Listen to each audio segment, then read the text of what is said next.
Slavery, the act of treating human beings as property and denying them personal rights, has taken various forms across the globe. However, one institution stands out for its global scale and enduring impact. The magnitude of the Atlantic slave trade is truly staggering. Between 1500 and 1880 CE, an estimated 10 to 12 million African slaves were forcibly transported from Africa to the Americas. The exact number of slaves is difficult to ascertain due to its immense scale. Upon arrival in the Americas, the surviving slaves were sold in markets resembling the sale of livestock. The newly purchased slaves were often branded on their cheeks, similar to the branding of cattle. Their lives were marked by labor and constant fear. The notion of being dehumanized, devoid of a soul and considered mere beasts was prevalent. The history of humanity is filled with oppression, domination, warfare, and slavery. Throughout history, people in different parts of the world have enslaved their fellow human beings. The story of the Atlantic slave trade revolves around millions of Africans who were forcefully uprooted from their communities by European slave traders and transported across the Atlantic under cruel conditions. The Portuguese and Spanish, who began colonizing the New World in the early 1500s, initially forced indigenous people to work on their plantations. However, due to diseases and conquest-related violence, many indigenous slaves died. This led the European colonizers to seek an alternative labor source from Africa.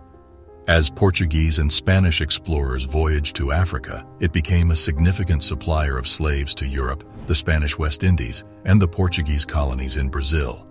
These African individuals were stripped of their identities and occupations. Referring to them solely as slaves is inaccurate since many of them were farmers, merchants, soldiers, musicians, goldsmiths, blacksmiths, and more. They were also husbands, fathers, wives, children, and mothers, with distinct origins and cultural heritage. However, when Europeans arrived and overtook their communities, they became captives who were forcibly boarded onto large ships and transported to Europe. European slave traders dispersed them across the Americas and various parts of Europe. They were subjected to dreadful living conditions and harsh labor, enduring stripping, flogging, and long hours of work, often under adverse weather and health conditions. The transatlantic slave trade transported an estimated 10 to 12 million enslaved black Africans across the Atlantic Ocean to the Americas. You may have heard of the triangular trade, where Africa played a major role. Although Africa suffered economically while the other two sides of the triangle thrived, we'll discuss that in more detail soon. The first recorded slave voyage from Africa to the Americas is believed to have taken place in 1526. Even prior to this period, Africans were directly bought as slaves by Europeans, and native inhabitants of America were also enslaved by European explorers. In 1518, the Spanish monarchy initially prohibited the transportation of African slaves from Africa, not out of moral or humane considerations, but due to their belief that Africans were barbaric and would corrupt European society by introducing non-Christian practices. However, economic factors eventually led to a reversal of this decision. On August 18, 1518, King Charles V granted a charter to Lorenzo de Gordavad, allowing the direct transportation of 4,000 slaves from Africa to the Spanish-American colonies. Over time, King Charles amended the law, allowing the importation of slaves into Spanish colonies in America if they converted to Christianity during the transatlantic voyage. This led to a surge in slave transportation from Africa, expanding the Western Hemisphere's slave trade. European traders confined the enslaved individuals in forts along the African coast before shipping them to the Americas. Europeans avoided capturing slaves due to malaria risks in sub-Saharan Africa. Instead, West African traders captured and sold the majority of individuals to European slave traders. The transatlantic slave trade was crucial for supplying European colonies in America with slaves for their plantations. Let's explore the triangular trade route spanning Europe, Africa, and the Americas. Europe sent goods like arms, textiles, and wine to Africa in exchange for African slaves. These slaves were then transported to the Americas and the West Indies to produce commodities like sugar, coffee, tobacco, rice, and cotton, which were sent back to Europe. The trade involved capital from Europe, labor from Africa, and land or resources from America. The Middle Passage was the treacherous journey across the Atlantic, lasting 3 to 6 months. Mortality rates were high, affecting both slaves and crew members. Conditions on the ships were inhumane, with cramped quarters, limited sunlight, and unsanitary surroundings.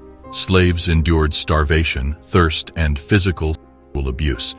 Estimates suggest that 15% to 25% of enslaved Africans died during this voyage due to epidemics, attacks, and mistreatment. The conditions were so dire that only a small percentage of Africans transported in the slave trade arrived directly in North America. Roughly 4% of the total Africans transported, amounting to fewer than 400,000 individuals, reached North America directly.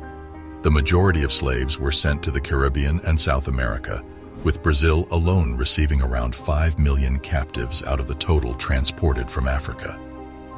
You might wonder why thousands of slaves didn't overpower the hundreds of crewmen.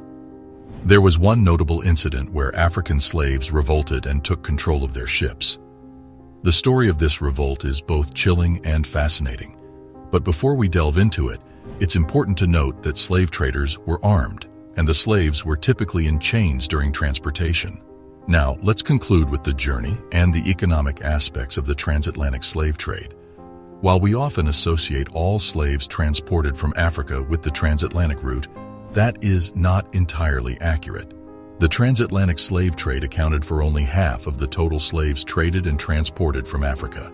From AD 650 to 1900, Islamic traders also exported an estimated 10 million slaves from Africa, sending them to Arabia, Yemen, Iran, India, and Iraq. These slaves were transported across the Sahara Desert, the Red Sea, and the Indian Ocean. Additionally, some slaves remained enslaved within Africa itself. The transatlantic slave trade targeted the Gulf of Guinea region, with countries like Togo, Benin, and Nigeria having sections known as the Slave Coast. Most slaves were sourced from West Central Africa. Initially, the Portuguese acquired slaves captured during tribal wars, but as demand rose, they ventured deeper into the African interior to forcefully seize captives. By the 1690s, about 30,000 individuals were taken annually, growing to around 85,000 a century later. Between 1700 and 1850, over 80% of forced African slaves successfully crossed the Atlantic. From 1821 to 1830, around 80,000 people annually left Africa, and within 20 years, over 1 million more were transported to the Americas. By 1820, there were nearly 4 Africans for every European on the transatlantic journey, with 4 out of 5 women being African. The majority of enslaved Africans arrived in British North America from 1720 to 1780. Angola was the primary source for Brazil, while West Africa supplied North America and the Caribbean.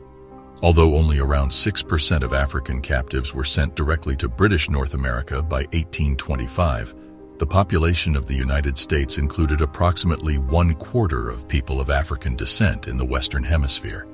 It is worth noting that the conditions of slavery in America differed from those in other regions. But before we explore those intricate details, let's discuss the 1839 revolt. As I mentioned earlier, in that year, slave traders were preparing for another shipment of slaves across the Atlantic. However, unlike previous voyages, they were not prepared for the surprise that awaited them. The slave ship named Amistad carried around 100 slaves on board. When the ship approached the coast of Cuba, the unwilling passengers, recently abducted from Africa, launched a vigorous revolt. Led by Joseph Sink, they killed the captain and cook, sparing only the Spanish navigator to sail them back to Sierra Leone. However, the navigator steered the Amistad northward. 2 months later, the U.S. Navy intercepted and seized the ship off Long Island, New York. The ship was towed to New London, Connecticut, and the mutineers were imprisoned in New Haven. This event had significant political and legal implications for the American abolition movement. In the 1840 trial in Hartford, Connecticut, the Spanish embassy demanded the return of African slaves to Cuba. Louis Tappan, an abolitionist, challenged the pro-slavery stance, but President Martin Van Buren ordered their immediate return.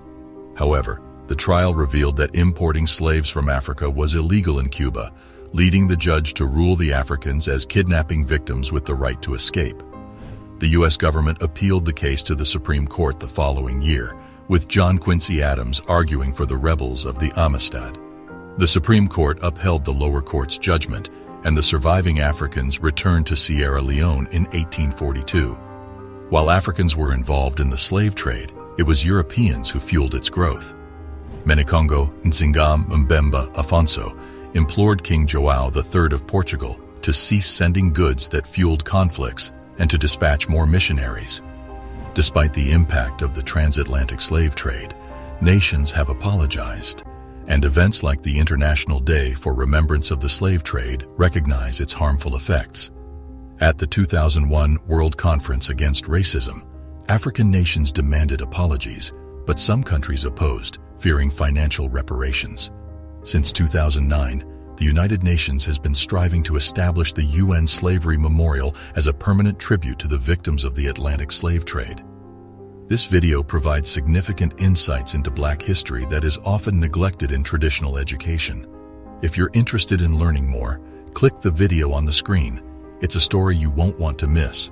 Join us there.